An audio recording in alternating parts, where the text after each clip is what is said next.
সেটি হলো একজন মানুষ, সে নারী হোক পুরুষ হোক, জেনা করার আগে 7টি ধাপ অতিক্রম করে। কথাগুলো খেয়াল করে শুনতে হবে। কয়টা ধাপ অতিক্রম করে? মনোযোগ দিয়ে শুনবে। 7টি ধাপ। এই 7টি ধাপ যদি অতিক্রম করতে না পারে তাহলে কোনো ব্যক্তির পক্ষে জেনা করা সম্ভব। আর ইসলাম এত চমৎকার থিওরি দিয়েছে, আল্লাহ তাআলা নবীর মাধ্যমে 7টি ধাপেরই ব্যবস্থা করেছেন যেন একজন নারী একজন পুরুষ জেনার কাছেও না যায়। 7টি ধাপ কি? খেয়াল করে শোনেন। 1 চোখ, 2 কান, 3 মুখ, 4 হাত, 5 পা, 6 অন্তর, 7 লজ্জাস্থান। কয়টা বলছি? 7টা। এই 7টি ধাপ অতিক্রম করে একজন মানুষ সরাসরি জেনায় লিপ্ত হয়। রাসূলুল্লাহ সাল্লাল্লাহু আলাইহি ওয়াসাল্লামের হাদিস শোনেন। রাসূলুল্লাহ সাল্লাল্লাহু আলাইহি ওয়াসাল্লাম বলেছেন, কুতিবা আলা ইবনি আদম নাসিবুহু মিনাজ জিনা। আদম যত সন্তান আছে, হোক নারী অথবা হোক পুরুষ, তার জন্য জেনার একটা অংশ নির্ধারিত থাকে।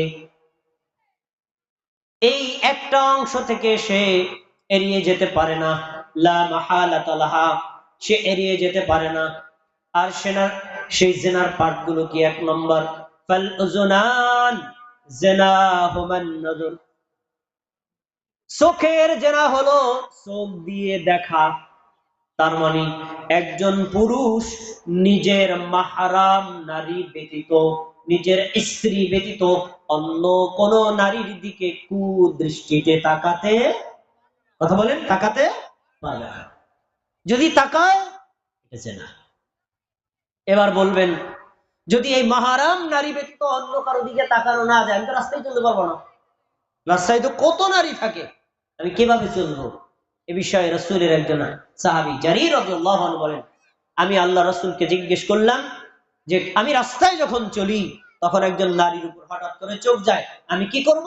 তিনি বললেন, ফাআমারানি আন আসরিফা বাসারি, আল্লাহ রাসূল আমাকে বললেন, যখন রাস্তায় তুমি চলবা, চলার পরে যদি বোঝো একবার দৃষ্টি দিয়ে এ একজন নারী, তখন সাথে সাথে তোমার দৃষ্টিকে ঘুরিয়ে নেবা। তাহলে রাস্তায় যখন চলবো কোন নারী দেখলে কি করবেন? একবার দেখা বৈধ, দ্বিতীয়বার দেখা বৈধ না। আলী রাদিয়াল্লাহু তাআলা আনহু নবী সাল্লাল্লাহু আলাইহি ওয়াসাল্লাম বলেন, ইয়া আলী লা তুতবিউন নাযরাতান নাযরাতাল উলা, ইয়া আলী তুমি প্রথম দৃষ্টির পরে দ্বিতীয়বার আর তাকাতে পারবে না। ফা ইন্নালাকাল উলা ওয়া লাইসাত লাকাল আখিরা, প্রথমবার দেখা তোমার জন্য